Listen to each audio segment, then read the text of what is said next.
All right, we're back, folks. We're back on Sunday Night Rumbling, and there's three of us here. We got two more should be joining in hopefully here just a little while. But anyway, we missed Copperhead Customs last Sunday night. He had his hands full, and we'll kind of get an update on that. But anyway, I thought his dog had got snake bit, but it's tick. He got tick bit by what the heck's the tick?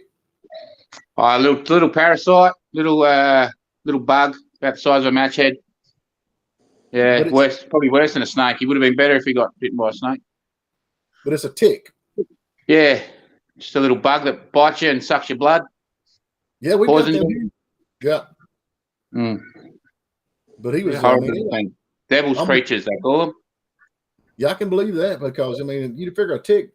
Of course, we got ticks, but we got like Lyme disease, but we got nothing like what you got. This dog almost went out of the world. The parasite actually injects poison or something in. And he was on his deathbed, that's for sure. So week in hospital, he's finally out. We got to keep him real calm and stuff for another week or so. He's still fighting through the poison now. Like he's out of the woods now, I think. But it was touch and go there for a while. Yeah, well, good. So there's different ticks. There's like there's like the ones that you've got, like just a dog tick or a brown tick or whatever. But then there's these paralysis ticks that they're the real nasty ones. So. Right. Well, they'll put one of us. They'll put one of us on our ass as well. So. Wow. I don't know, man.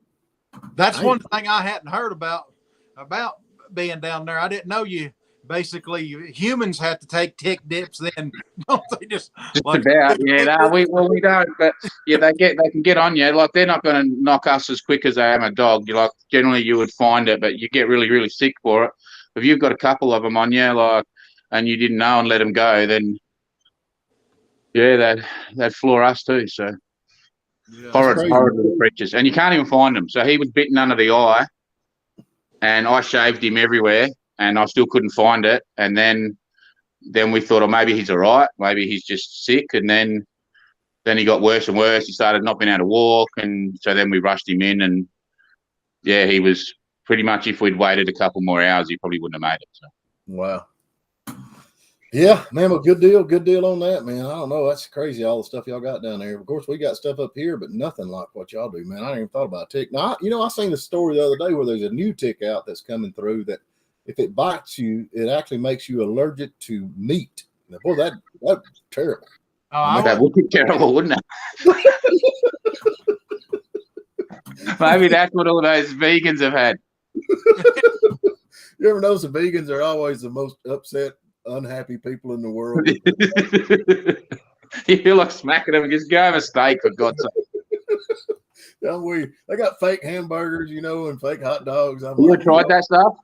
No, I ain't. Oh, it is freaking god awful, I tell you. Like sometimes they'll be on special. Well, they're generally quite often on special in the supermarkets because no one buys it. So yeah, we've bought a couple and tried them, and it's seriously, it's like you might as well go eat a cardboard box. Seriously, that tastes horrid.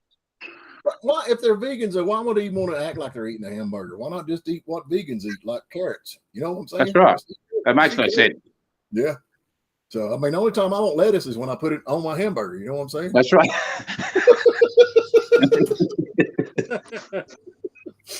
So, it's crazy. I don't know what your prices of meat are like, but our meat prices are insane. Yeah, it's here too. You've got to be a millionaire to eat a steak down here now.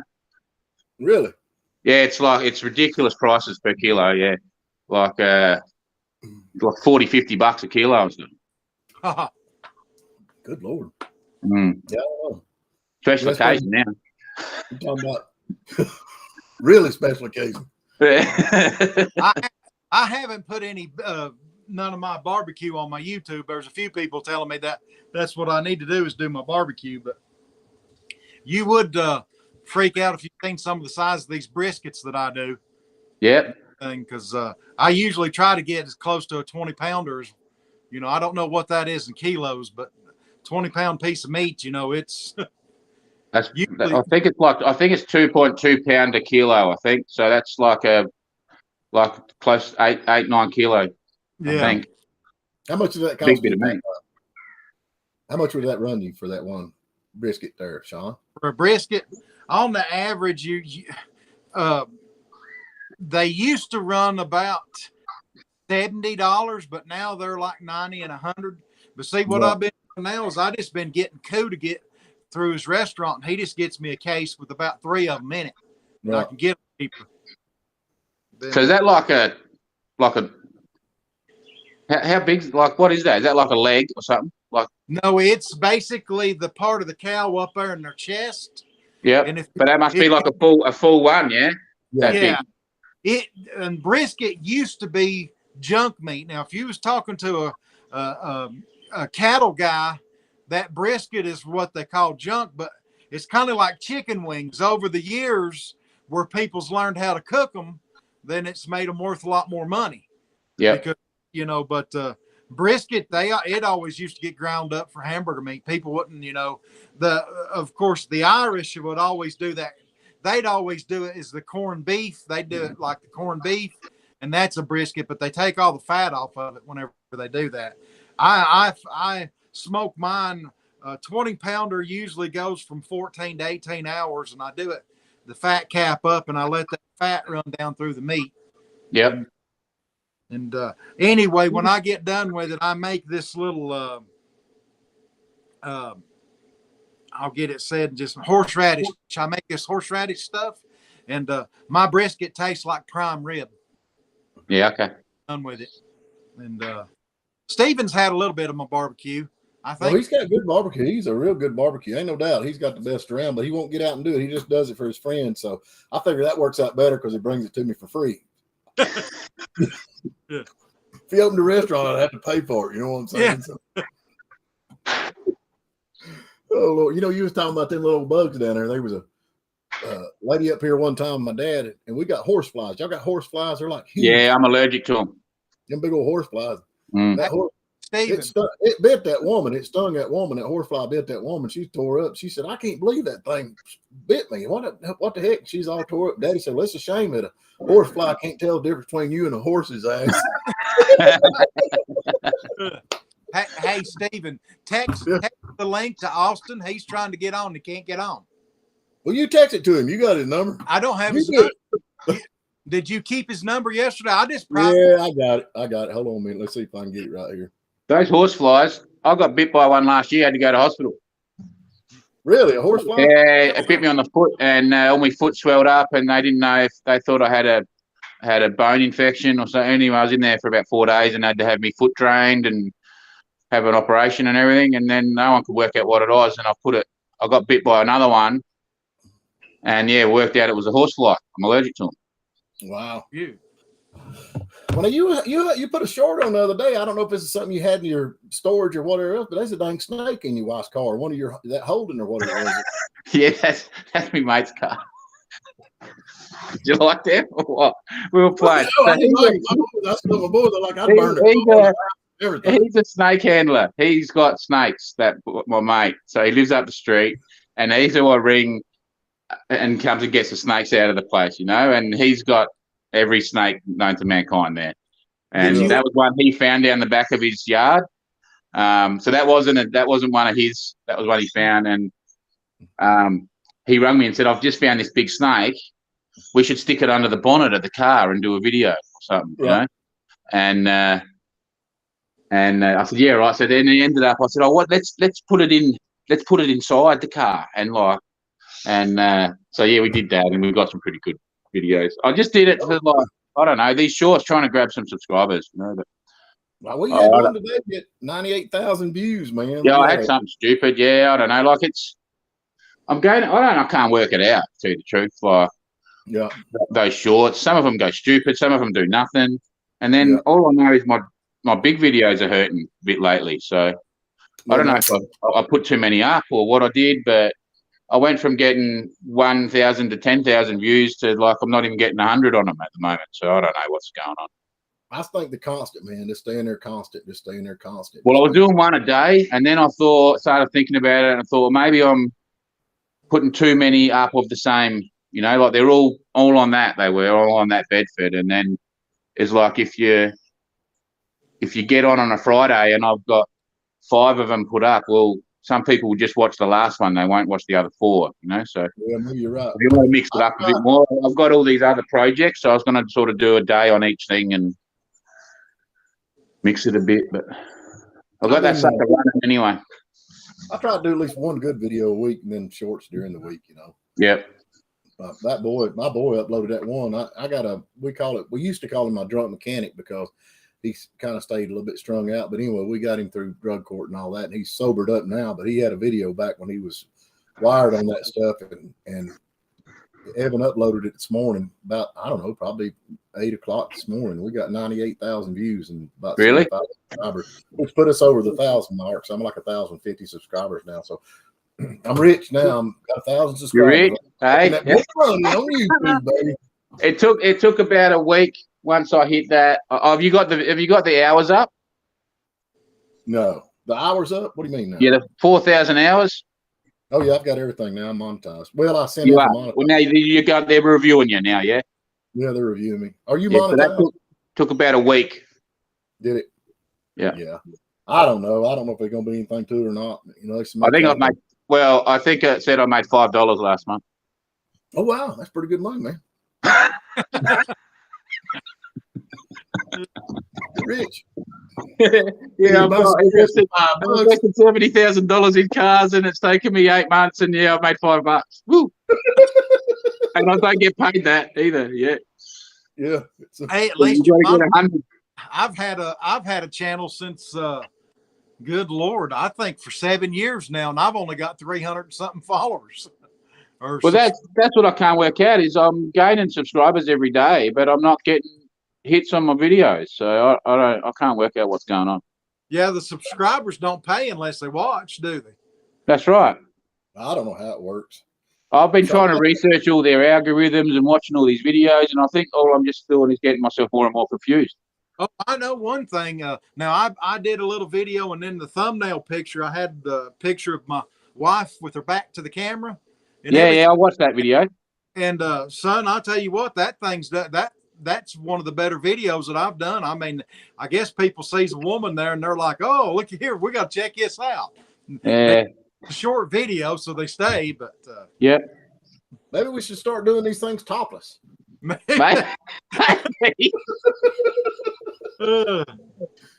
said that I do some stupid stuff, as you would have seen from some of those other videos.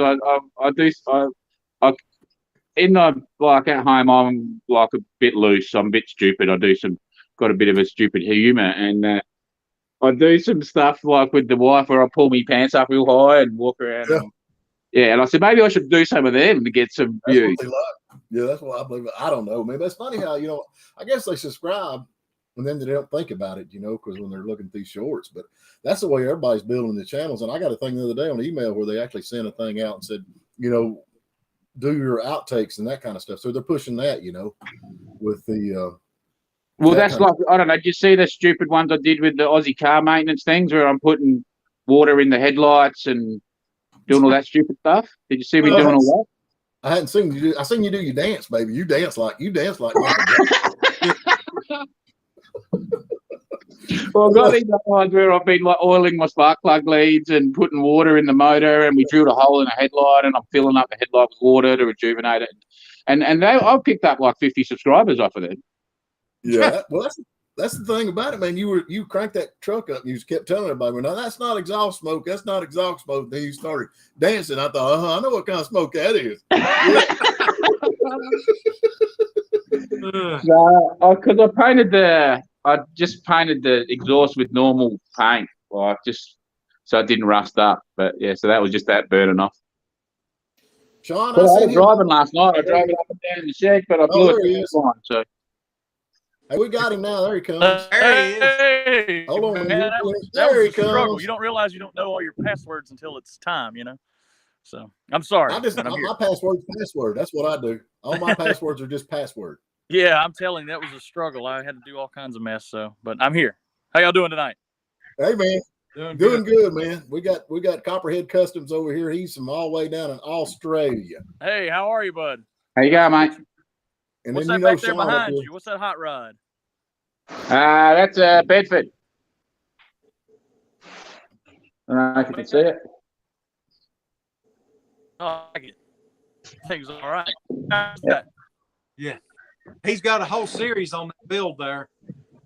$5,000, which for your money is like about 2,500.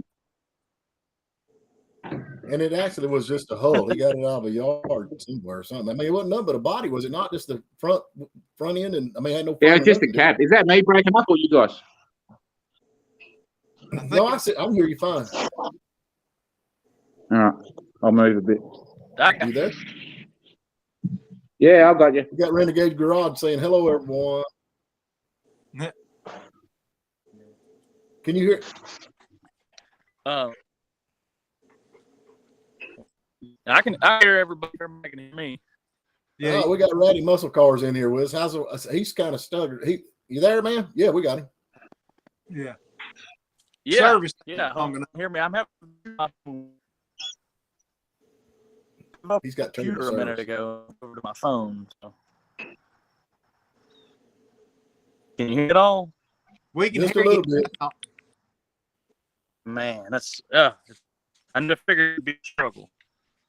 Let me take my phone out of my case. I thought it'd be better if I send you an email. Oh, he's gone now. Let me see. Can you email him that link? I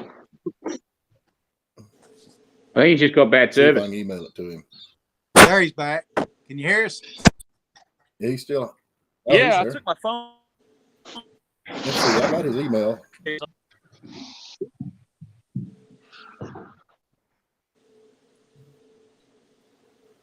Can you hear me now? Somewhere. Yeah. Yeah, I got you now. You're spotty still. My case. Yeah. It's hard to say. I'm out here way out in the woods here. Well, not out in the woods, but out here in the field. I got it from the computer because the computer I couldn't log on to, so. Let me walk. I'll tell you what. Give me just a second. I ain't got hardly any cell phone service. Of course. All right. Give me just a minute. I'll come right back to you. Okay. I'll come right back to you. Y'all continue on. Yeah, you got that car. You got that thing. After I get this satellite done, I've decided to go ahead and build that little green duster into a drag car, Stephen. So what do you plan on doing with that? I think I'm going to do a 318 too. 318 drag car. That'd be good. Yard bust 80, 85 mile an hour through a quarter. No, I bet you I can get way more than that. I've got that high dollar set of heads, with them. It's either 202 or 208 valves in it and everything. Right. But all I got to do is just, they've got stroker kits for them 318s to get them to 390 cubic inches. Really? Yeah. When Austin comes back, see, he did a 318 class last year. And the way it worked was we're on them Chrysler blocks. It says 318 on it. As long as that block had a 318 on it, then you could run in that class. And it didn't matter how many cubic inches the motors was, but it had to be a factory 318 block. Well, now what 318 are you going to use? I might use the 69 that's in that satellite. I might use that 318. I'm not sure. That little Dodge, that 679 Dodge step-side pickup truck I've got. Uh-huh. That's a 318-3, which is a truck motor. It's got the heavy, it's got the letter crank and all that kind of stuff in it. Right. I put 340 heads on that. I think it's a 650 Carter, which I'm a Carter guy because I'm a Mopar man. Mm-hmm. And a Chrysler, the purple cam. I love the purple cam, and that thing will scour the pavement. Now, I'm not kidding. It'll run. I mean, yeah. But them 340 heads, ain't no doubt that's where the power's at. But yeah. And it ain't no 340, but I love the purple cam. I know everybody keeps going different stuff, but they still make the purple cam? Yeah, you can still get them. Yeah. That's about what I run in all my small blocks. I don't know why. It just seems like it's a good. I've already got the cam, valve springs, and everything. I've got the heads has already got the valve springs and all that done because the machine shop fixed all that. But I've got that Hughes Whiplash cam. See, that's made for them low compression and everything. Right. I'm anxious to see what this 440 is going to be because, I'm putting Keith Black. The pistons are almost zero deck. Well, actually, it's got a little small dome that pops up above the block deck. Right. I did swap the rods on mine. I did do that. I did swap the rods on mine, which makes all the difference in the world. Yeah. What rods did you put? I just use stock rods. I just swapped them over where the angles are different. You just put the right bank on the left bank and go with it. The Tony trick, which that was in direct connection catalogs to do that back in the day, wasn't it? Well, you know, back when we run that circle track, we had that little old Dodge Dart. I'll never forget. Daddy actually come up with it. Now that's gonna have to be. That was a long time ago because I probably wasn't 11 or 12 years old. And Daddy told Randy what to do. Randy said, "This thing's gonna blow all to pieces." He said, "It ain't no way." And so we swapped them rods over, man, and it made all the difference in the world. And that little, of course, we run 340, you know, back then 340. But man, they wasn't nothing to touch that car on the track. It was a Freiberger, David Freiberger, and Steve Dulcich says it does absolutely nothing. Well, yeah, they're scientists though. You can't believe anything scientists tell you. Right. And so they did it all by dyno, but they also put a motorhome 440 on the dyno and got 400 horsepower. And I'm like, you know what? I've had a motorhome 440. They don't have 400 horsepower. Just stock. Yeah, stock. Well, they I forget what, but they was letting on like it was about as close to stock as you could get. And they're built for torque, though, man. Them's torque. Yeah. That's what you do. And I'm a torque guy, man. I mean, I honestly, I like to roll the wheel. I'm a big block guy. I'll do that car because I've got the parts and I'm going to try to do it. You know, I've got the car, I've got the parts. I'm going to try to build it as cheaply as I can build it, and then just go make passes and have fun. See, I don't. Okay, now I've been in cars my whole life, and I still, to this day, do not understand horsepower. I know all about torque. I love torque. I know what that is. I can feel it. What is horsepower? Horsepower, if you do, I don't know. I'm going to use words I don't know. What is it? Newton's theory? Like where another scientist. You can't believe scientists. Do you believe scientists? No, it's all in the science, saying. Well, with the speedway, which is you call dirt track. So with the late models, to us it was horsepower, revs, gives you revs, but torque gets you out the corner. Yeah. So it doesn't matter how much you rev, and if you haven't got no torque, you're not dragging yourself out of that corner and taking off again. You know? Yeah, I'm with you. I'm like, but I much rather have torque. I mean, I like torque is what leaves the black marks on the road because I'm all about that. I'm all about spinning. I don't really, 0 to 80. That's fast enough for me. I don't need to set a land speed record, but pulling out of the parking lot and spinning up the road 200 or 300 feet. Now that it takes something to do that. Yeah. I don't know, man. You're going to spend some money on that. Eastern Hot Rodder City just got my message. He should be coming in here. I hope Austin comes back with us, but anyway. But now he cranked his little. What is that truck anyway? What is that thing? Bedford. It runs. It lives. It runs. So that's like a British. It runs. I had it driving. I drove it yesterday in the shed, and then I blew a trans line. So, but it's coming out on the road today. So, hey, make sure that jack it up. Make sure you ain't got a restriction on your cooler if it blew a line. No, well, I think it was just how I did it. I think I did something a bit dodgy when I did it. I was having a few issues getting the line on. And I think I might actually cut into it a bit. So okay. And then it's sort of rubbing too, so I just need to change how I mounted it, and then we'll try it again. But yeah, it was driving, so I don't know. It's got. Did you use a not too bad. Did you put a 350 turbo in it? Nah, it's a Trimatic. Because it's I don't know if you have them. It's a GM transmission, ain't it? Yeah. Okay, it's probably what they call a 350 turbo. Nah, it's a Trimatic. A Trimatic. They call it a Trimatic. Yeah, it's a different one. Yeah. Is it? Is it the? I'm not familiar with. That's probably a metric transmission. It's probably overdrive then, ain't it? Nah, it's 3-speed. It's an Aussie one, I think. Is it? They had them in everything. They put them in all the Holdens over it. Mainly just 6. Hey, we got him. He's back. Maybe. Can you hear? Can you hear me? Oh, I can hear you. Oh my God. I'm sorry that I've used half the time I have allotted to chasing around getting internet connection and stuff, but that's all right. All right. Go ahead and tell us who you are and then what you're doing this month. Well, I'm Austin Griggs. If you've seen anything, rattymusclecars.com, Instagram, Facebook, any of that stuff, YouTube, that's me and my buddies. And we put on some drag racing right now in Alabama, trying to get one started in South Carolina as well. We used to have a race called the No Shine Shit List, and now we do one called the Mopar versus Brand X Streetcar Showdown. And it's a 1999 and older racing. It's basically meant for like regular hot rods. Even though we've got 3 classes where anything that comes, we'll find a spot for it. The goal is so people that have regular hot rods that don't break the bank, that still drive on the street, can come and race. So a lot of the people that we have that show up don't really have race cars. They got your typical street cars. It's all 8th mile drag racing. And you got to be able to prove it can drive. It's got to drive. We go out through the forest about 40, 45 miles and then come back to the track.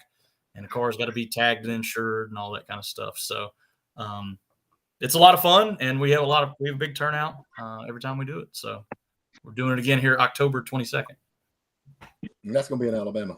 We got him. Here he comes. We got Eastern Hot Rodder. Look, he was there a minute ago. But now you've done the Ratty Muscle Cars. You've been at the Ratty Muscle Car, that YouTube channel, for quite a while, haven't you? Yeah. I took a big time off. I've got a little girl, and I guess having a little one, that kind of takes away your priorities of it and stuff. But never gave up the cars and always been fooling with them. So hopefully, push out a little more content with the race coming up, and I need to get something out on the front end of it as well. But yeah, love these old cars. Got a bunch of old Dodges for the most part, but just took in right before we got on here a 72 Monte Carlo. Just unloaded it off the trailer a minute ago. So hey, we got John in here with Eastern Hot Rodder. John, you're going to have to raise your camera up just a little bit. All I can see is your beard. Can I go this way?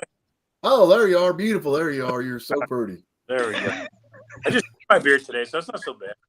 Yeah. Anyway, this is James Griggs over here. He just got in here. He's a big Mopar man doing some, and I want y'all two to get to know each other, because James is pretty heavy involved with some drag racing stuff, and I know you with Eastern Hot Rodder, you got a lot of stuff going on. Yeah. Y'all two need to hook up, because y'all can help each other.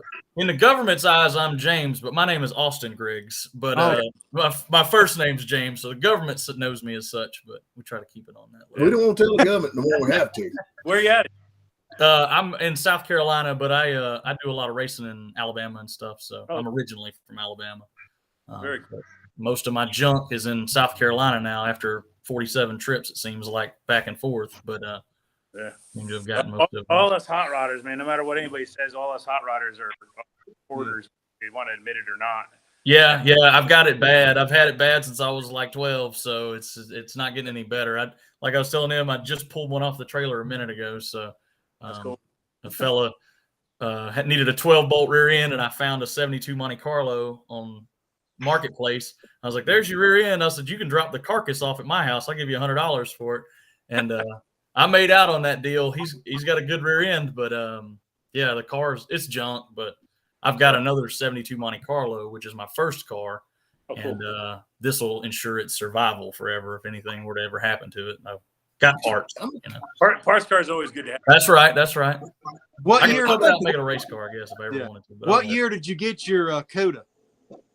I bought it in 2015, I think. And I got that from a friend of mine. He's had it since I think he bought it in 83. And I've always had my eye on that car forever, since I was like 16. And so I think I first laid eyes on it in 2002. And when I did first see it, like his neighbor had goats walking on it, and it was always sitting like way off in the pasture and stuff. But I always thought it was like never ran. And then one day, like randomly going to a car show, it was behind me driving, and I was like, "What the hell?" I didn't even know this thing ran. And he's like, "I'll just put some air in it and whatever, it's fine. Put some gas in the carburetor." I said, "Damn."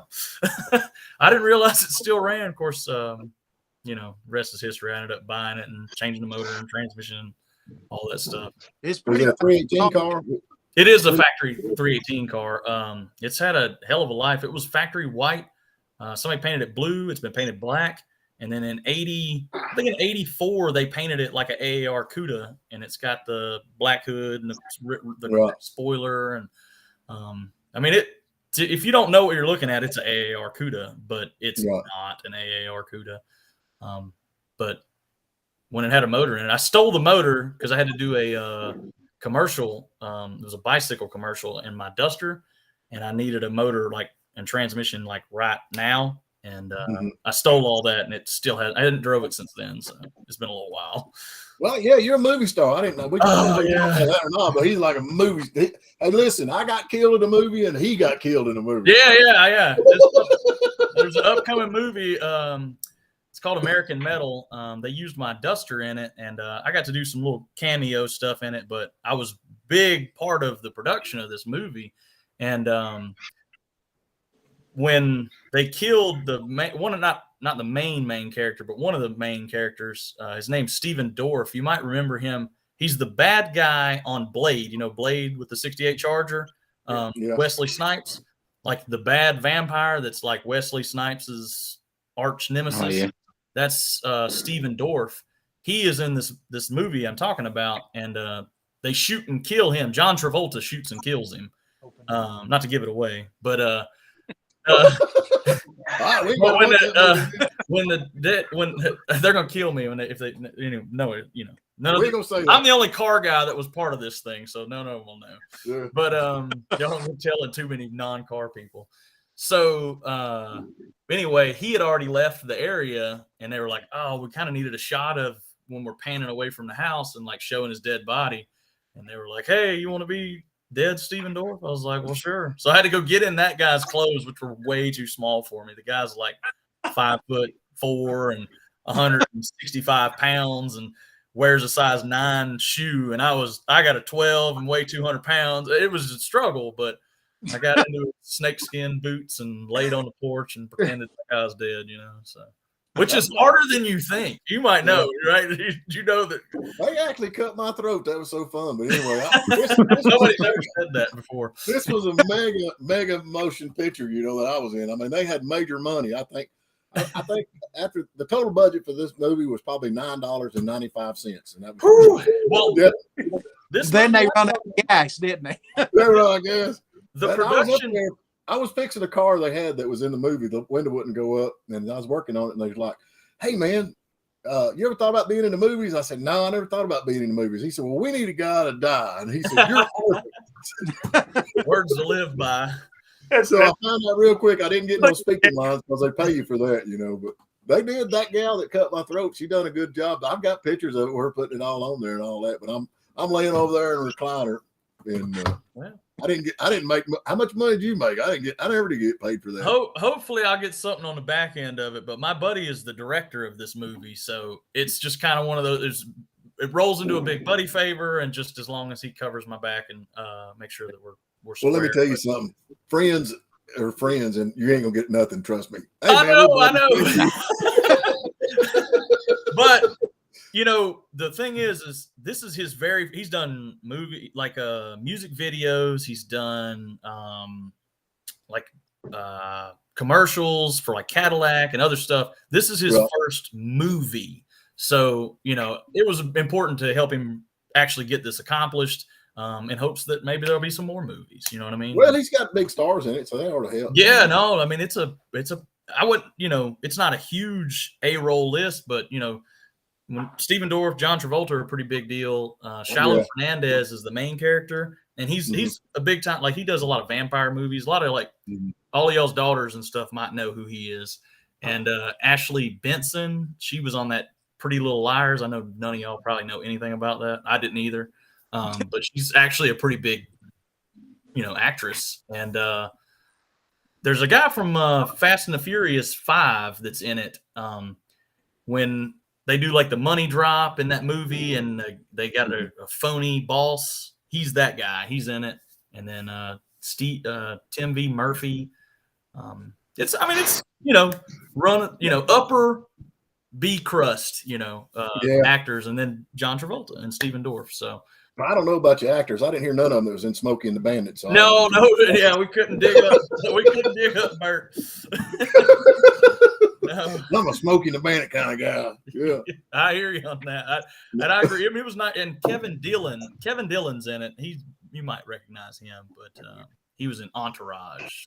Yeah, that sounds like I recognize Kevin Dillon. Yeah, I threw the football around with him, and he was a nice guy. So yeah, enjoyed our time there. But well, at least you got an A movie. Mine was, I think mine was a C or D. Now it's going to theaters, so that was a big thing. You know what I mean? Like it's not just going to be some straight to DVD something. You'll actually see it in theaters. Okay, that'd be cool. We'll go see it. I know that dead guy up there. Yeah. But the big deal is my Duster. So my Duster's in it, and you'll see it a lot. It's a 72 Duster. I had a 340 in it out of that CUDA for this movie. Right. And then my buddy's 71 Monte Carlo is kind of like the main character's race car in the movie, blows it up, Right. Well, it's a Chevrolet. Yeah, you know how that shit goes. Sorry, John. I've blown up a lot of parts, but never physically blew up a whole car. Yeah, well, they didn't blow the car up, thank God. They blew the motor up, like at the racetrack. But all we did was we put a air tank and some oil in it and shot it at the windshield, so it looks like the engine, engines don't blow like that. You and I both know that. But for theatric stuff, people had to know the engine blew, so it had to just spray, oil. We built that 77 Monaco, and when I bought it, it's 360, and it was knocking. And I've got a nephew, and he just he said, I want to crank it. So we went down there and cranked. You could hear that rod just banging, man. He said, no. And I said, hold it wide open. And that thing stuck a rod plumb through the side of the engine. Now, I'm not kidding you. And we drove it into the shop with that rod sticking through the side of the motor. It's still running. You could crank it, and it'd sit there, and that rod just sticking in and out, man. I've never seen one keep running, but it did. Talking about that CUDA, when I had a 360 in it got running like hell, wouldn't have it. And I ended up wanting to take it to a car show right down the way there. And it wore the cam out and all kinds of stuff. I pulled the push rods and the rocker arms off that affected cylinder and pulled the spark plugs out of those two bad cylinders. And I drove it like a half a mile to that little car show. It was right across the street almost. And you sound like an air compressor because it's just. I pulled into that place. We wouldn't know what to think of that thing. And I was like, I got a spark plug out of a 4.6 Ford one time back from Pennsylvania furniture. And that's an hour with 7 cylinder spark plug out of lawnmower.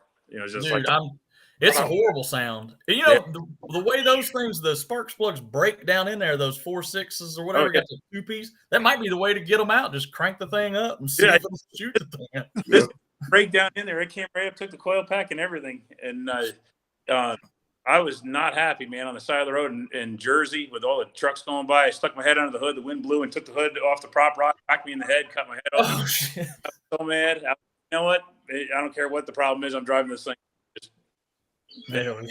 Way we went. Keep it going. That's all right. Now, when is this? I know he can't stay with us long. He works. He's actually got a job. I got to go to work tonight. Now. Yeah. And it's like 7 a.m. in Australia right now. He just got out of the bed. Right. Yep. Yeah, he just got out of the bed. That's not ever seen that sunrise. We're ahead of you, though. Austin, you'll have to check out that Bedford build he's got. That's Copperhead Customs on YouTube. When I was getting off there, you were talking about what size motor is in that thing? Did you say just a little 202 6-cylinder. Oh, okay, all right. It wouldn't fit a V8 in it. It wouldn't fit not without chopping into it. It's only tiny. It's only a little tiny stubby nose little thing. Yeah. Okay. That's cool. And I didn't want to hack into it, so it's been a budget build, and I wanted to keep it. I wanted it to look good, but I want it to still look original, kind of. Yeah. And you can get it to make decent fuel mileage too, I guess, and drive. Oh, that doesn't bother me. I've got heaps of cars, so it's like everything doesn't have to have a V8 in it. Like they're dear over here. Like they're cheap for you guys. They're freaking V8s over here now. It costs a fortune to buy them. Everything went through the roof. So, well, we're on our way. Promise you. Yeah, you don't want to get to where we've got now. All these old cars that I used to leave on the side of the road are now $10,000 when they're rusted and totally ruined. And they're just ones that you wouldn't even look at restoring are now $10,000 to buy. So, and people are restoring them. Well, I don't understand them, but they're all the crap that I don't know. I don't even rate half of the cars, and they're all going crazy. So I got a 54 Pontiac Star Chief there, fully restored, and some of these dirty old Holdens that are rusted are worth more than that thing is. That's crazy. Yeah, that don't make sense. If I wouldn't have got the ones I have now, like long ago, there's no way I could, buy them now. Things are getting so out of control. Yeah, so unfortunate. You can't afford the stuff you own. No, we got Flat Broke Garages in here with us. There he is. Hey, Bill. He's the only one I know in this group that's got credit. Oh, yeah. Will you co-sign? Yeah, right. Yeah. The newest thing I own is 2000. So that's fairly new. No. I did sign up for a Ritchie Brothers auction, and you can either give them your credit card info, your bank info, or you can apply for Ritchie Brothers line of credit. I'm like, I'll do that because I don't want to give out any info. So they filled out the little thing. They sent me back. They said, congratulations, you've been approved for $77,000 credit. That's a bad thing to give me at an auction. That was. Wait a minute, you want me to pay this back? I didn't understand the credit thing. That was a lot of bottom lip biting when I was bidding, man. Jeez. 77. Are you cooking this evening? I what? No, I'm not. I actually just picked up something really cool. I ate on the way. I picked up a Korean War military Jeep for my neighbor. Oh, very cool. Yeah, he's gonna miss it. He's gonna when he finds it gone, he's gonna be mad. He is. Did you get it on credit? Yeah. Yeah, no. Was that Charlie's Jeep? No. Huh? Was that Charlie's Jeep? Yeah. No, not Chuck. Yeah, the military police one. I flipped the siren on. I made it here in no time. So there you go. Yeah, that works. Flat out. I'm just giving you a hard time about my credit because I got good credit. I owe everybody. Yeah. That's the score is how good you are at going into debt. That's all it is it going into debt score. Yeah. It shows you're a sucker. It's like when the casino wants to fly you in, that means you're the best loser they have. They're going to pay to bring your ass in to Vegas. That's what the credit score is. It's the same damn thing. Well, they tell you minimum payment $20. That's a lie. I can tell you right now, that's a lie because I'm paying $20 every month. They cut me off. Period. I mean, but anyway, hey, we got Austin on here with this ratty, and he's got to go to work. Bless his heart. But let him tell again what he's got going on. He's trying to get this thing up, and I don't know if John was here when he was talking about that or not. But John needs to get involved with all that racing. I got in when you guys are starting to talk about the movie stuff. Yeah. Tell him about because he's working hard on trying to get some racing going. Me and my buddies been doing this race for, I think we're on like our 7th year of this. We did one called the No Shine Shit List, which Motor Trend came out and did a documentary on it. If you get on Motor Trend on demand, or it's on YouTube now, I think it's called just Ratty Muscle Cars on the House of Muscle. Okay. And it's a pretty good special they did on that CUDA we were talking about a bit ago. But they came to my race, and the premise is it's all like 99 and older cars. And the idea is that it's got, tagged and insured. There's a whole laundry list of rules I have for 3 classes. But the first class is called Gladiator Street. And the idea is that it's tagged and insured. It's got to have a factory block. Like you can't have an aftermarket race block in that class. Like no 4 links. It's got to be in factory mounting location, and the 295 is the maximum tire you can run for that class, and then no trans brakes and stuff like that. But as the other 2 classes, it opens up, it gets into wilder stuff. By the time you get, so next class is Street Sweeper, I loosen the reins, and then Bandit Street, it's all anything goes. Okay. And those cars run the Bandit Street cars I had some cars running like 580s last year, Okay. 8th mile, and then street sweeper. The upper crust was probably running like 620, 630, stuff like that. But Gladiator Street, it's a big range. I mean, if you've got a 289 Mustang with pizza cutters and nothing special and a 2-barrel, you can run in that class. You might run a 10 8th mile. Yeah. But the fastest car last year was a 69 Pontiac Firebird with I think it was a 461 stroker, which is pretty much 45. But he ran 686 8th mile. Wow. And, he ran all my rules. That class, you can't run a Dominator carburetor. That's the one thing. Like, you guys, run a 4150, carburetor or Edelbrock or whatever. You can run a thermoquad but you can't run an actual 4500 series, big boy. You got to be in street sweeper for that. But those dudes running in Gladiator Street, there's some good running stuff. I run my Super B in it. I think I ran 797, I think is what I ran in it. 383 automatic at 355 gears, and it's set up to run. It runs good, but it is a bona fide street car. So kind of like the Fast Series, the factory repairing stock tire thing. There's a lot of similarities there, but that class is super strict. Like, you got to have a restored muscle car with manifold and everything else. That I love that class, but I can't afford that class. You know what I mean? Like, that's $100,000 car class. Yeah. The idea behind what we've got going on is that anybody that buys a Nova with a 350, and a turbo 350 with a set of 342 gears can actually come and quasi compete with something. Yeah. Somewhere along there will be something he can race, whether it's a 318 Duster or a Maverick with a 302. Right. He'll find somebody to race against that. Yeah, I'd bring mine. Yeah, it's a lot of fun. The way I do it, like, we hit, after we do our 40-mile drive through the forest, we come back and I make them run 4 passes, and you're either 4-0 or 3-1 or 2-2 or 1-3 or 0-4 in some people's cases. But I'll rank them kind of like college football based on their record of races. You know what I'm saying?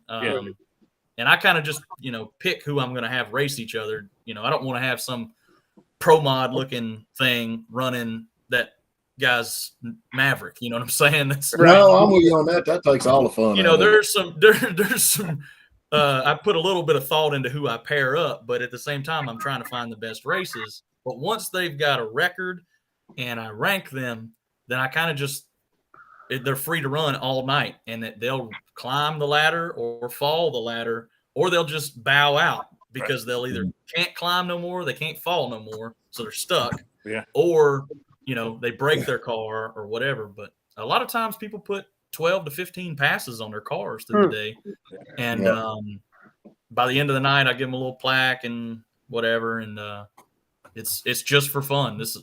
People come from. I've had people from Iowa, Canada, New Jersey, always have Missouri, Texas, and then all the local surrounding Mississippi, Louisiana, Tennessee. Do you have to have a helmet and a fire suit and whatnot? Helmets are for sissies, man. No, well, if you're bringing something that's running pretty slow, like, I'm not going to tell anybody. I do a tech inspection to, like, make sure you got seat belts and all your lug nuts are on, and like. I'm out. Safe-ish. You know what I'm saying? Yeah. All right. 4 out of 5. You need 4 out of 5 lug nuts. Is what I'm in. Okay. But I did have a kid that had 3 one time, and I had to go find him a lug nut. I was like, bro, I'm not going to tell you I don't want to race, but, like, you got your wife and kids over here. Like, I can't have you dying in front of everybody, So. Now, I missed it. Where's this at? Where and when is this at?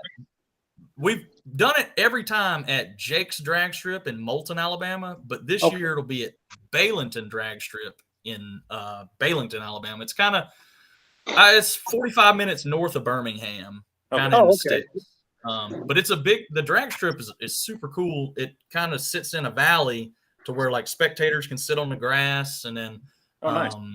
It's the Southeastern Gassers go there a lot. It's in their circuit. It's Okay. a really nice nostalgic drag strip. Does it have a camping facility there? There might be a couple for onesies and twosies, but you know, in the pits, you know, if you have something that you tow with, yeah, you could camp in the pit area. I'll be driving my camper. Oh yeah, no, we'll accommodate you. We'll accommodate you. I've got a spot that you can stay at if you don't want to stay at the track. So don't worry about it. We got a big back seat. I'll just sleep in the car. I got the seats reclined now. So well, the weather's good enough, I guess, now for that. But I took my Super Bee on the power tour one year, and I slept 2 different nights in the back seat of that Super Bee. One time was in the pretty scary neighborhood in Baton Rouge, Louisiana, and I don't know if y'all spent much time down there, but there's no wind flow. It's just stagnant, stale, humid. Moldy smell. Mold. It smells. Worst sleep I've ever got in my life was in the back seat of on that vinyl seat in the back. I might as well have slept in the trunk. Like it was horrible. It was horrible. Courchevel Station. I drove from upstate New York to Florida a couple times, and I tell you, I stayed in some of the nicest hotel parking lots this side of the Mississippi. We get in the back, deep down, throw a bunch of crap all over, so you couldn't tell if we were in there or not at a quick glance. So just in case they came out looking, you know, I'd have all sorts of piles of stuff kind of hiding us a little bit. And remember when I was down in Florida, I bought a lizard, and I was bringing it home. It was January, and we just stayed on the beach in Daytona for like $24 a night. And so we're on our way home.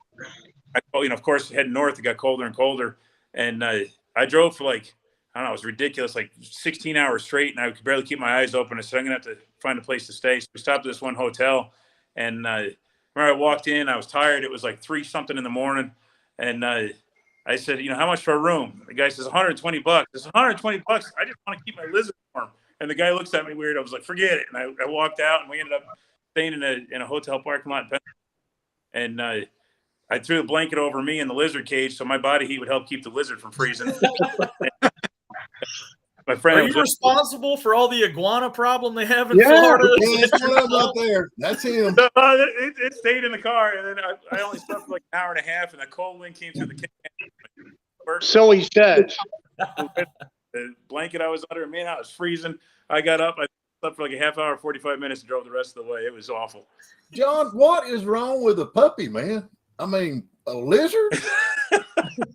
I already had a dog. I didn't have it. It was a spiny-tailed iguana, man. I never. Oh boy, that just sounds so cuddly. Yeah, that's This lizard I ever owned.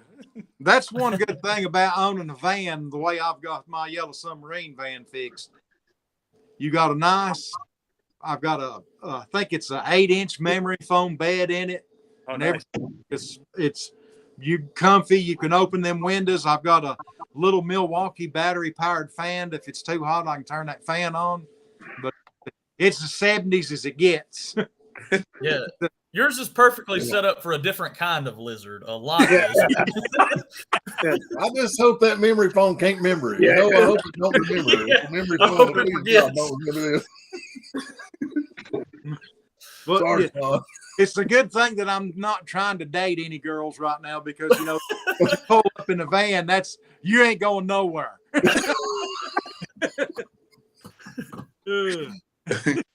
That's a nice van. I was impressed by that thing. I was blown away at how cool of a van that is. It is. He had that purple one. It was cool too. We took that. Absolutely. He had that shag stuff in that purple one. It was like that long. We were down. We were Myrtle Beach, and we were riding in that thing. I'm not kidding you. It didn't have no back seats in it. My wife and his wife was back there, and I think it was just them little folding chairs, wasn't it? Yeah, a little folding chairs. Turn them over, and then that fuzz was just all over, and it just suffocates you to death. You have to leave the window open. just fuzz. That was a good looking van, though, man. Both of them are. It really was. I'd like to get a class. What is it? Class C, like the old Dodge Class C vans and stuff, campers and stuff. But every time you look at one, they're like in horrible shape. You know what I mean? Yeah. It's just one of those full restoration kind of things. Biohazard first, Yeah. That Red Trans that I got down there, if I can never get it built, what I've got envisioned, and come pulling into the Mopar Nationals, like pulling my satellite behind that thing, because I love the looks of that thing. That Rec Trans. You remember you saw it at the shop, that motorhome. It's there's some big designer names behind that thing. A lot of people don't know about them. You said that was NASA developed, wasn't it, or something? It was the first wind tunnel design motorhome. So she can do re-entry. Yeah. Well, see, where Bunky Knudsen and Larry Shinoda, some of the big names in automotive history are the ones that designed and built that thing. No kidding. And it's really cool looking rig. Yeah. I would drop a Cummins underneath it if it was me. I would. He's wanting the 440 and all that. I'm gonna have to get a good lottery ticket, because I just, I've got it, and I if it don't never get no farther than what it is now, at least I can say I own one. But it's gonna take a dang. Whew, these hot rods to build, and I can just imagine what it'll take to fix that thing. Well, my problem is I get started on one, then I see. Oh, wait a minute, I got to get this one. I'm gonna do this. Oh, and then I get started on that one. Then wait, I got this. That's the Achilles heel of the whole thing, man. Yes. Yeah. That's. I got a whole shop full of. I'm going to finish it someday. Yeah. I don't know how anybody can have one hot rod. Ain't no way. You go to people's houses. All the people I know that have one hot rod don't work on them themselves. They hire somebody else to do it. So I guess I can understand it that way. But like, if you got the mechanical ability, having one hot rod is just enough. And the amount of stuff you have is proportionate to the amount of roof cover you have. Like, Exactly. your barn, the more crap you get, and then of course the area around the barn too, that counts too. So we're all. It's what it comes down to. Well, if I go anywhere, my wife, I make her drive, especially during the fall, and I am rubbernecking looking in people's backyards to see what I can see. Sure. And if I see, wait, man, there's just something, let's turn around and go see if it's for sale, and I'm all the time doing that. I'm the worst for that. Well, me and John came across this huge yard right out here by us, and it's just full of classics, and everything's for sale. And I hate going back because you just want to drag another stray puppy home with 3 legs. It's just, it's horrible. It's just, I want to go back because all the leaves are gone now, but. You see, yeah. Speaking of 3-legged dogs, we watched a 3-legged dog catch a groundhog today, and that was kind of interesting. A 3-legged dog catch a groundhog? We pulled up to this place, and they're doing goat yoga, which is the stupidest thing I've ever seen in my life, and all peaceful and quiet. And this 3-legged Great Pyrenees comes running out of the woods and chases off their goats, and then goes back silently into this little huckle of this woods, and then comes out. The lady it goes, what's she got? And I said, oh, that's a woodchuck. He was like, oh my God, I hope the goat yoga people don't see it. Goat yoga. I'm going to have to Google that. I am too. I don't know what that is. You're going to get some weird things, I think, if you Google goat yoga. The over 18 crowd, Oh, Lord. Yeah. John's from the 60s. He's back from the day of the hippies. I think it's like most people are all peaceful, quiet, and they're stretching and doing their stuff, and the goats are walking all over, and pooping and everything. They got cow cuddling now. Cow cuddling's a new thing coming out. Cow cuddling. Now I'm gonna tell you, if I'm gonna cuddle a cow, it's gonna be on a 12-inch steak. You know what I'm saying? Well, my neighbor's bull just escaped and came down by my house, and I wasn't gonna cuddle that 2,000-pound angry-looking animal. No, but you're more than welcome to. I don't think they like cuddling, and bulls don't like to be milked either. Find that out. I don't know. Maybe they do. I mean, maybe some bulls would like. I don't know, but I know you don't want to try and milk a bull. So I don't know if there's a bull wandered up in my yard and somebody asked about it. I say, no, I didn't see it. I didn't see it nowhere. Well, the problem is everybody follows them. Last year, we had about 30 cows eating my wife's garden, just like locusts coming through. Yeah, they follow the bull. I don't know. He likes it over here, I guess. He's got a thing for our horse. I don't know. I don't want to, Oh, I think we lost Austin. I think he had to go. Yeah, I think we lost Austin. I hate that. Anyway, he had to go to work. So, anyway. But John, I'll send you his info because you definitely need to hook up with him. I started to watch that video. I didn't realize we were going to move it to 5 o'clock today, and it went on, and I was searching something. My phone didn't go off, and then all of a sudden I went on to search something, and I got your text message, and I was like, oh crap! So I hopped on, and I saw that other link you sent me about his video, and I started to watch that. But I wanted to get on for tonight before I watched that, so it looked like it was going to be pretty. Yeah. I'm going to go. I'm going to that drag racing thing he's got this month. So when was that again?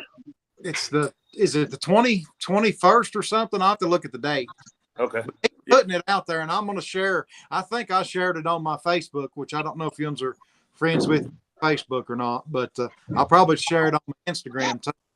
Yeah. Austin, if you're still here, you go ahead and share that over to the Eastern Hot Rodder page on Facebook, and we'll try to get you some more people.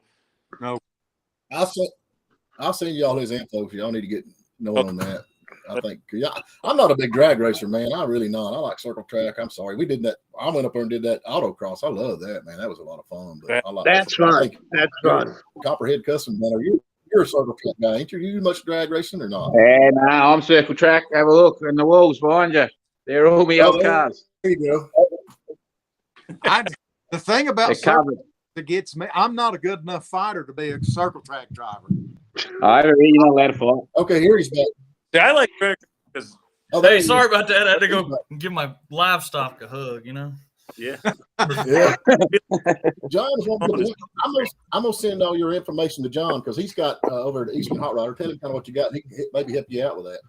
Yeah, I used to publish a magazine up right until COVID kind of killed off that stuff. But I got they refigured Facebook, so I've been having a hard time sharing events to the page. But Eastern Hot Rodder on Facebook, we got about 15,000 people up and down the East Coast and all over. Oh, good. Send me that information. We'll get it up on. Yeah. Well, Facebook changed immensely during. Y'all know what all happened at the end of 2020 and stuff, and they definitely catered a different direction. It's hard to get content and stuff in front of the people who already follow your pages on there. Yep.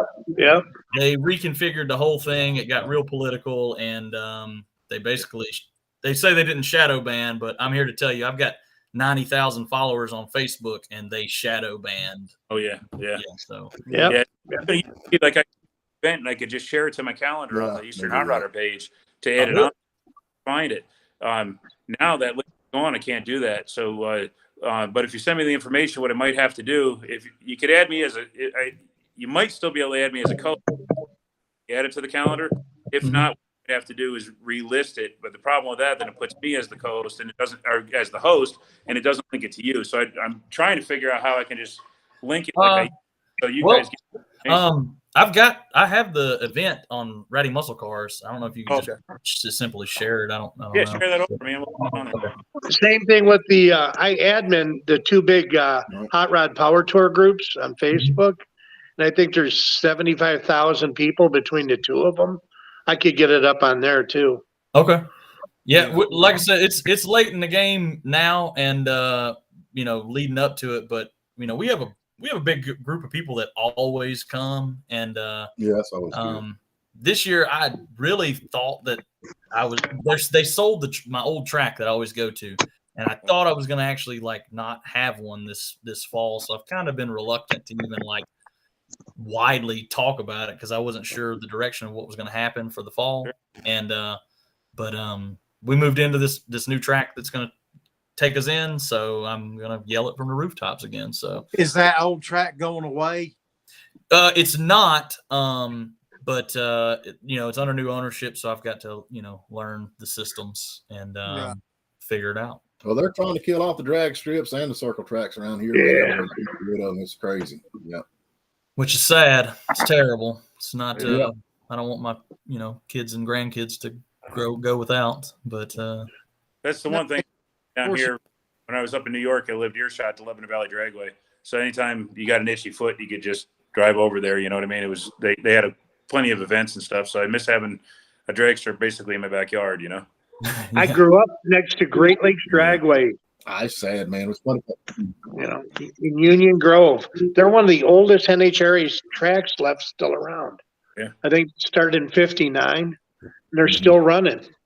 Yeah, Lebanon Valley opened at 61. Paradise Dragway opened at 63. They're down in Calhoun, Georgia. Yeah, I've been there. That's a nice. It's it's a quarter mile they cut down, isn't it? Yeah, it started off as a quarter, and they cut it back to eighth, which is fine because after the eighth, it goes uphill anyway. So it's really it's better as an 8 mile track. Yeah, I like it. Now I went down there last year with my Chrysler 300, and I always get somewheres early. But anyway, I thoroughly walked that track. You wouldn't believe the metal that I got off that track. Oh, I bet. Golly, there's probably been a few pistons chewed up there, I'm sure. Yeah, that's best worst track or the worst best track. I'm not sure how you would word it, but it was it's like just a time capsule. The first time I went there, it was shortly after Otto, the fellow that started the track, passed away. And my dad had a knee replacement, and I talked him into going. He complained about going all day, all the way down there. And we pulled up that driveway, and I don't know how many of you guys have been to it, but you go up a hill to the driveway, and then that driveway turns into the bleach box, and then you used to go up another hill to get to the track. Yeah. And we pulled up, and we're sitting on the hill paying our way to get in. And as we're sitting there, a Model A with a Hemi and 6 carburetors goes this way, and a front engine dragster with a small block Chevy goes this way, crossed right in front of us. And my dad was like, "Oh man, I'm so glad we came." It was like pterodactyls flying because this is such an old track. They've got pretty loose rules there. The one thing I heard one of them drag racers say years ago, that I forget how fast that he said, but if you had a real fast car and you pull into a drag strip and it's got guardrails instead of the concrete barriers, don't even unload your car. Just keep going. Oh, really? Yeah. On real fast cars, they had a Mustang take the guardrail out a couple of weeks ago down there. No kidding. Wow. And they had to stop the racing for the day and for a couple of days until they got it fixed. I don't know what they did, but I wish they would get, maybe some billionaire would go in there and help them out and let them get good walls down through there and get rid of that, because I think them guardrails were probably from the 60s. Oh, yes, definitely. I brought my students there, my 7th and 8th students there. The first year I was teaching, I brought them there as a field trip. They loved it. That was their first drag strip. You did the world a service. I did the swap meet there. Yeah, it's a good swap. I did real good on swap meet there. I sold like $980 stuff I got. Yeah. And then they got drag racing too. They had a car show, drag racing, and a swap meet. Oh, yeah. Do a lot of the drag race stuff there. He got in with the Southeast Gassers, and apparently with the Southeast Gassers, and which is kind of a bummer because they did a good job with the nostalgia drags and stuff there. Yeah. They have a big Toys for Tots thing down there in December, and that's when I usually go make my passes.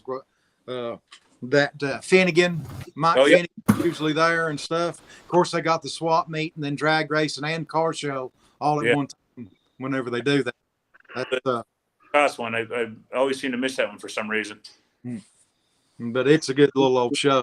I'm a little excited to go to this thing, Austin's now. I expect to be 0-4. You'd be surprised. There's some slow stuff that runs, like there's a few things that show up every year, and you probably outrun. I got a friend. He just took his 273 out of his dart, so he might be a little more competitive. But he was running like 11.0 8th mile into the 273 in a dart. So, but he's got a Magnum 318 in it now, so it might, it'll probably pep it up a little bit. So, yeah, of course, I'll go have fun, but I'm not really going to get after the van where I'm driving it out there. You got to drive it home. Yeah, I got it home. Yeah, I'm gonna be. I would think of taking Cyclone. That'd be a nice long. It'd be my first long run of my Cyclone, but it's just a 302 300 gear. It's more of a power tour cruiser than a drag strip. I think they're more fun set up like that though than a full-fledged drag car. Yeah. It's like that 300 that I've got. It's got that big built 440, sounds good and everything, but it's probably got I think the 276 gear in it. I went out there when I took it to Calhoun last year. I just left it in low gear for the whole 8th mile. I bet. Yeah. But the car's fun to drive on the road like it is, Yeah.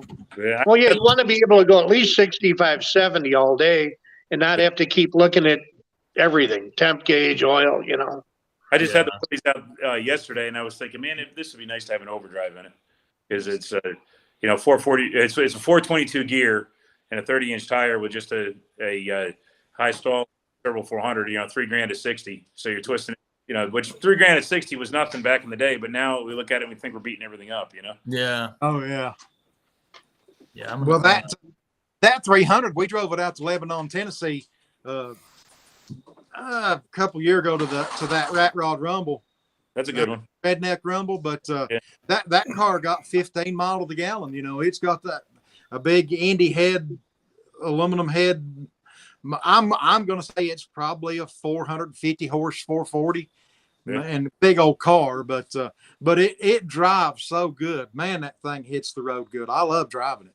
Cool. I'm going to take drivable. That's what I like. Yeah. This go around, I'm not taking anything that I race. I'm just taking an empty trailer, and my Monte Carlo that I had in high school was at my parents' house in Alabama. Uh-huh. So I'm gonna bring it. It's super slow. It's got a motor I built in 2005 or 2003, I think, and I'm gonna run it. It floats the valves at like 4,500 RPM. It's horrible. But, so it's not a natural rev limiter then. Yeah, exactly. You might be able to give it some competition. We'll run them, but it's super slow. It's got 308s and a rev limiter built in. Yeah, that 340 is pretty stout, but it's like it seems like it wants 6,500 RPM before you feel, as Steven says, the torque ain't nothing there till you get 6,500. Then you start feeling the torque in it. That's why I was on big blocks, man. That low end for the street. Oh yeah. I'm ready to go do some kind of racing, but like I said, I'm taking an empty trailer to get that Monte Carlo because I've been trying to move for 4 years from Alabama to South Carolina. So this is just one more that taking a trailer to grab one. You've got several out there. Yeah, I've got let's see, I got a 93. I don't have many left. I've got a 70 Roadrunner still in Alabama. I got the Monte Carlo still there, and then I have a 93 Power Ram, Cummins 5-speed 4x4 W250, and then I think I got a 97 Dakota. I think that's it. I think I'm done after that. Do you like it out there in South Carolina versus Alabama, or? Well, I like my property. I like my establishment. I've been able to come up with here, but there's no place like home. I'd rather be in Alabama, but this is where my daughter is. This is where I am. So yeah. How old is she now? She's 7. She's 7. Yeah, she's wild as hell. And she's starting to actually take to some of these. She's starting to take to some of these junkers. You better enjoy it while you can, man. Oh, okay. You actually like one or two. All right. So, yeah, I took her. We down the dirt roads the other day. I got a 74 Challenger, there you go. 318 and a 4-speed, and we was just tearing up the dirt roads. And I thought she was done with it. I thought it, and I went to park it, and she was like, "Can we go a few more times?" And I was like, "Yes, we can." Absolutely. So this right here, there's my daughter's car. Oh man, 64 Cyclone. Oh, Cyclone. Yeah, Cyclone. Yeah. Oh, okay. That's the one that that's the one you said 302. Yeah, we just got a fresh 302 in it, and I was thinking about bringing her to that because she lives down in Noonan, Georgia, and we could just zip right over that way. I think she's only from there, probably maybe an hour and a half from that track. Well, I'd love to have you. To have you. Yeah, I mean, there's actually a lot of Mercury guys that come. There's a pretty stout Cougar. It's a 67. It's got a 351. He runs like 770s 8th mile, but it's just a regular old street car. And then his brother's got another Cougar. And then there's a guy. I want to say it's a Maverick. You know what I mean? But it's the Comet. Comet. Yeah. And he runs. I think he's running like 6.0, something like that. And it's pretty solid race car. Got a big block in it. I'd be curious to see what this does. I mean, it's 30 over, got an RV cam, nothing special, But like I said, we kept a 300 gear in it just because we wanted to do power tour in it. So you can run 65, 70. So absolutely. You know, I have an EOD, but you know, we never got there. Yeah, talking about power tour, I did in my CUDA one year, and it had 355s, and I ran for a long time with like this was in 2015, I think. So the Hellcats were brand new. Yep. And I think that was when I seen the first Hellcat I ever seen came up alongside of me. And here we go, 90, 95 miles an hour for a while. And I was like, I got to get out of this thing. You know what I mean? Like this is so, you know, those brand new cars go buzzing off with air conditioning. And as soon as I let out, the cloud of like oil smoke just like kind of caught up and was inside the cab. And I was like, oh shit, I'm in trouble. You know? Which I drove it down to where we went, New Orleans or whatever, and came back. And the car did fine. But it ended up like kind of started running bad shortly thereafter, like a couple days. And it wore 2 cam lobes off and everything else. But there I was. It was fun for a minute because I was like, I can't drive this 50-year-old car with these Hellcats. I need to back the hell off. You know what I mean? But like you said, it's fun while it lasted.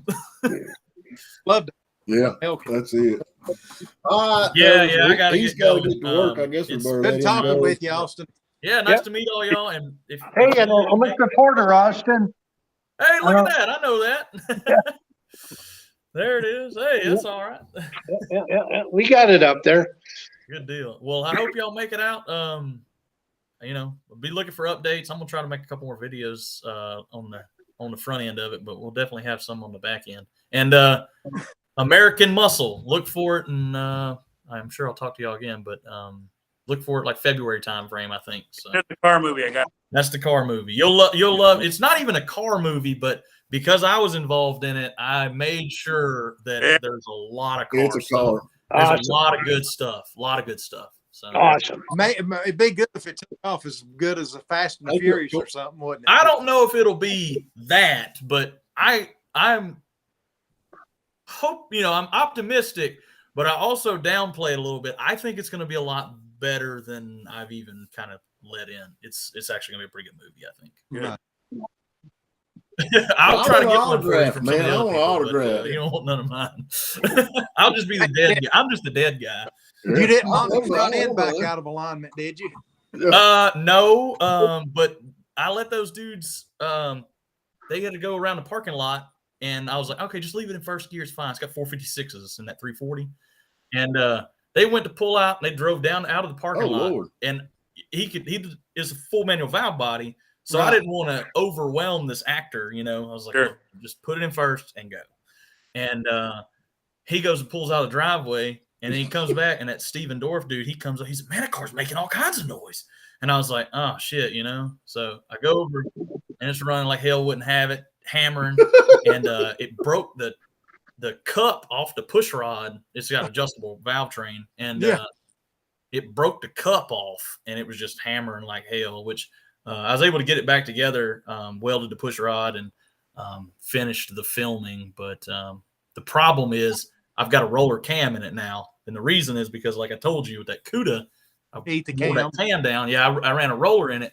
But the bodies of the lifter on a roller is a lot taller. Right. So it's retrofit, and it changes that angle of the push rod to the rocker arm.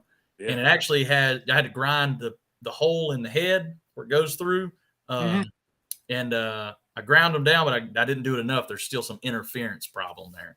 So first gear told that there was interference then. Yeah. When you drive it for a while in first gear, you know what I mean? Rev to who knows what, and with 456s, and you're a movie star and don't give a shit. You know what I mean? Yeah. Those are the kind of things that happen, you know. Yeah. But that was my fault, not his. But at the same time, if he'd have shifted gears, probably would have been fine. Probably would have been fine. So. Well, all right, gentlemen. It was nice to talk to y'all. You have a good evening. Y'all have fun. Take care down under, man. I love that thing. Thanks, Mike. See ya. Bye. Bye, man. That's good. That looks like it's gonna be. It sounds like it's gonna be a fun movie to watch. Yeah. Where's it coming out on? Oh yeah. Oh really? Yeah. It's gonna be a decent film. Hey, so it's gonna be on the big screen. Yeah.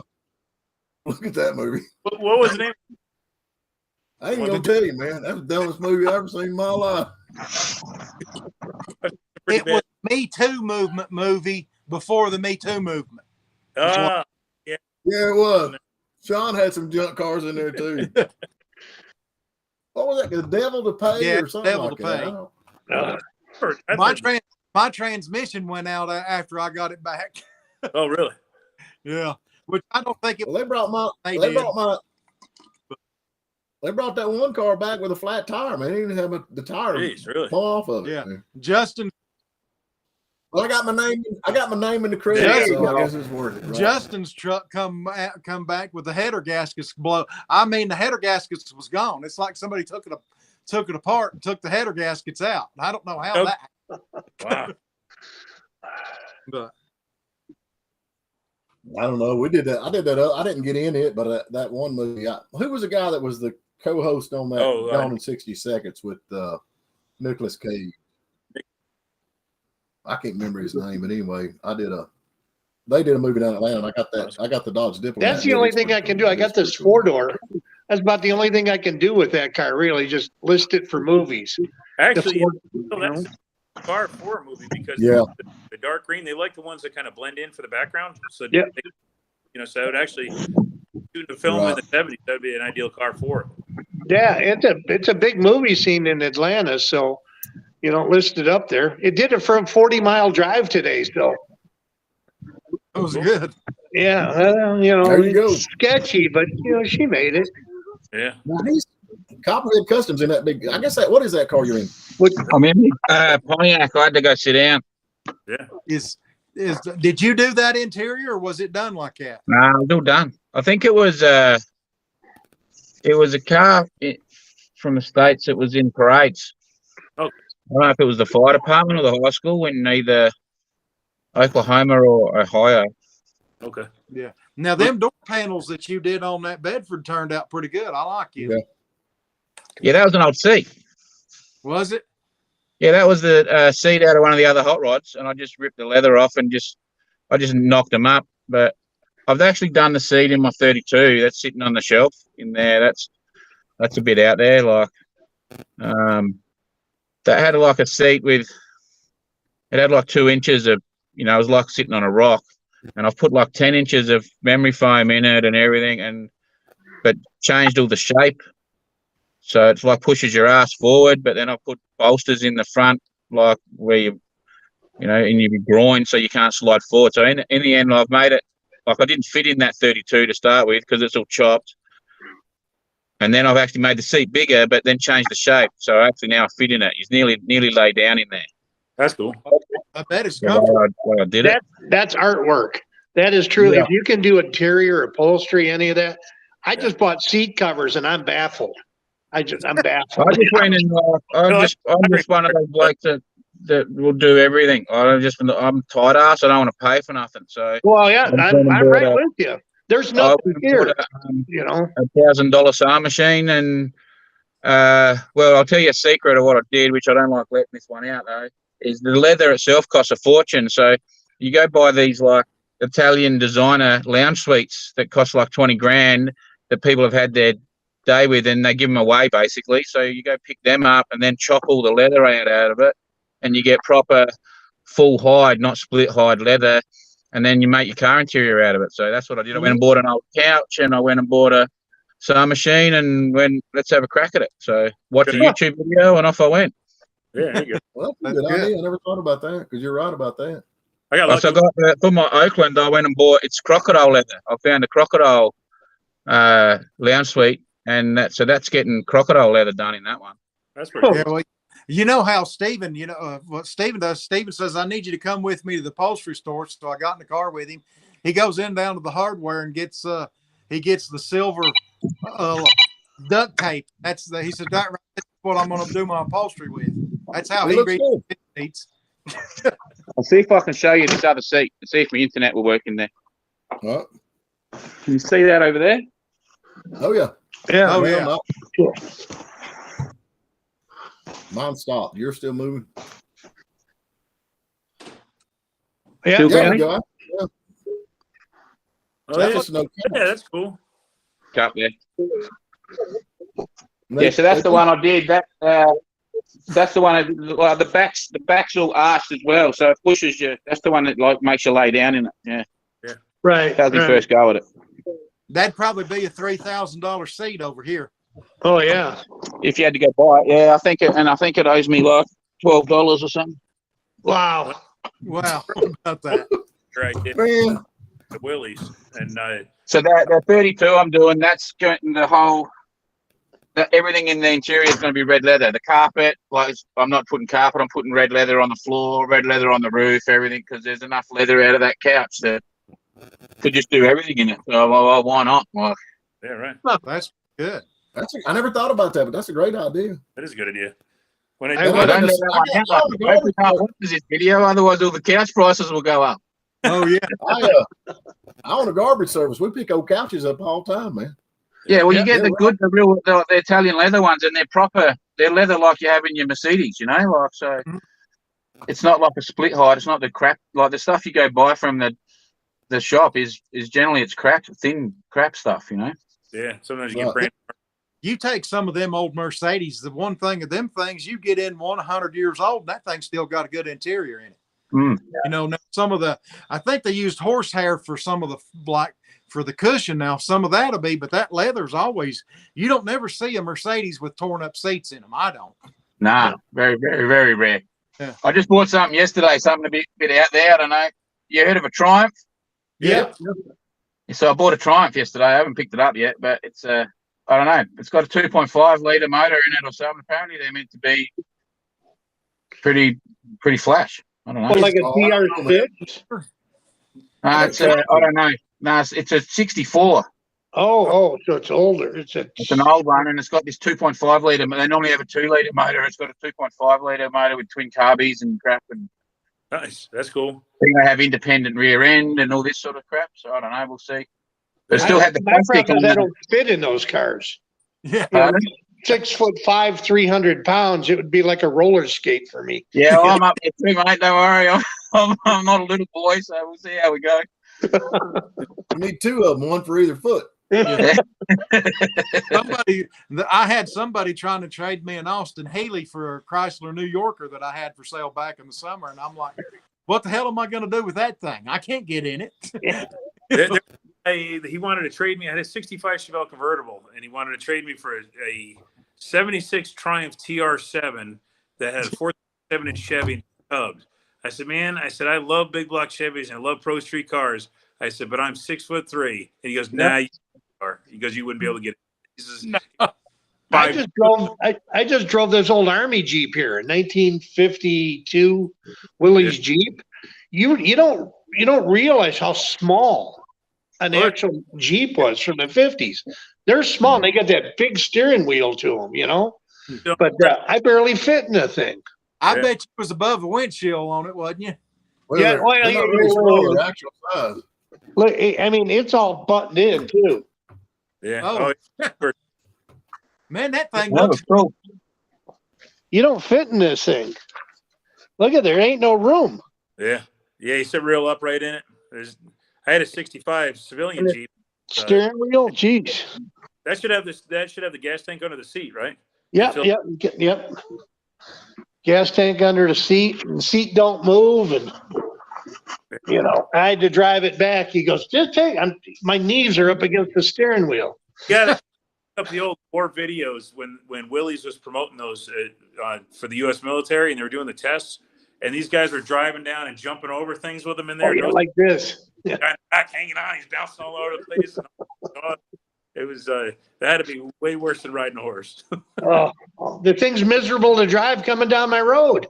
Yeah. I couldn't imagine, and a whopping 43 miles an hour too. I like an old Jeep, so yeah, I like an old Jeep. It's for sale. It's too shiny for me. Wait a minute. How's my credit? Yeah. I'll give you credit. I'll front you. Don't you worry. Okay, I'll take it. I don't even care how much you want for it. Just Come send it get over. this I'll take thing. it. Yep. Come get it. Well. It was he moving? Yeah. Moving to Gulf Shores. Oh, really? The hurricane used to do it. That'll be a nice place to go. Yeah, well, he opted out of Florida since that's now wiped off the map. So now he's headed over to Alabama. So he's going to take his chance with those. Yeah. Did y'all see them wing cars that somebody left down there in that beach house? Yeah. No. Good God. And I'm like, who in the hell would even keep them cars there even without a hurricane? Yeah, down there. I can was understand literally that. right But the way I understand, he took the two on the bottom out, and he had the ones on the top that's on the lifts, and he left them. That's the ones that blowed out. Yeah, but I mean, who even keeps a car like that on oceanfront property? I mean, that salt's going to eat them things up. Yeah. The humidity and everything is full of salt. Yeah. President of the More Money Than Brains Club. Oh, yeah. Yeah. Well, what it is, see, he's not a real car guy. He's a money, and the money, the Mopars has become the money guy thing, they, and it's like the Dusters. I heard some old timers talking about when Dusters came out in 70 that one feller said that he bought a brand new one that lived up north. And I think after the first winter, it had holes in the lower quarters. I got one better for you. International Scouts. Mm-hmm. They were built in Chicago. They came off the assembly line, Rusty. I used to live up there in the 70s. Yeah. Literally, they rolled off the assembly line with rust in it. They were horrible. I didn't know that they made Jeeps with rocker panels until they moved south of the Mason-Dixon line. And those things are bringing huge money. Jeeps, Scouts, all the Broncos, all those old rot boxes, they're bringing massive money. Yeah, it's great. It's up north, man. You get. I remember my sister's ex-husband bought it was like a 04 Dodge pickup truck, and it was only 2 or 3 years old at the time, and about an inch and a half above the wheel well was big rust bubbles, and that was right off the dealer line. Because I saw it got on there was a double layer there, and that road salt would get up in there and just chew. Well, Dodge used to have a 7-year 70 on their body rot, but I guess I wonder if it applied to that one. Everybody, that's why, like up north, you see a lot of trucks, especially plow trucks. My dad had a 1-ton Chevy, bought brand new in 03. He put less than 60,000 miles on it, and we had to replace the brake lines, some of them twice. He had a major brake overhaul 2 times because the rotors rotted off. The oil pan, no, that was our delivery truck. The oil pan rotted through on. Power steering pump rotted through. Transmission pan rotted through. Gas tanks. Yeah, man, it was just that road salt just eats them up, man. Yeah, square bodies. They used to snowplow with square bodies, and they would literally fall. You could watch them fall apart. He used to mount jack on the inner fender well under the hood. Yep. Fall through. The square bodies would rot in half. The frames would break. Yeah, break. I've seen them. They'd fold in half. There's so much road salt get in between the box and the cab, and the road salt would sit on top of the frame. Then when you hit something with the plow, the truck would fold in half. Yeah. That fluid film that they've got out, which they had it out in World War II, but never did really marketed it to public. But see, in Canada now, they sell that stuff in 55-gallon drums. They're undercoating cars with that fluid film, and it'll rust. You can have a bare piece of sheet metal and spray that fluid film on it and submerge it in salt water, and it will not rust. No kidding. It's good stuff. Huh. But you don't buy new cars if you cover new cars in that. Nobody will buy a new car. They got to rust away. They're disposable. They can't last, Well, fellas, I guess we need to get out of here. We've been out about an hour and 45 minutes. But anyway, y'all going to come back next Sunday? Let's do it again. See who else we can drag in here. Sounds good, man. I've got a barbecue. I'll get off here. We need to send some down to him. We need to send some to Australia. Yeah. I was trying to work. I can't send you that bottle of moonshine. I'm trying, man. And they go, nah, you can't send it to America. I'll just tell you, I got a whole bunch. I got a bunch of moonshine I send there. We'll call it rubbing alcohol. Yeah. They say it goes through customs. They drink it all, so I don't know. Could be. I tried to send some barbecue sauce up to a buddy of mine up in Canada, and they sent it back to me. They wouldn't let it across. Really? So there's another option. I think maybe it's FedEx or something. I might be able to do it that way to send you this stuff. But worst case, the bloke's selling it over in America, so I can get him to label put my label on the bottle and send it to you. Maybe that's my next one. All right. Well, I'm trying to. We'll get it going. So anyway, folks, we'll talk to y'all next week for sure. That work? Yeah, I'll have Sounds good, man. Take it easy. Sounds good. See you then. Hey, what All right, day? man. That'd be good.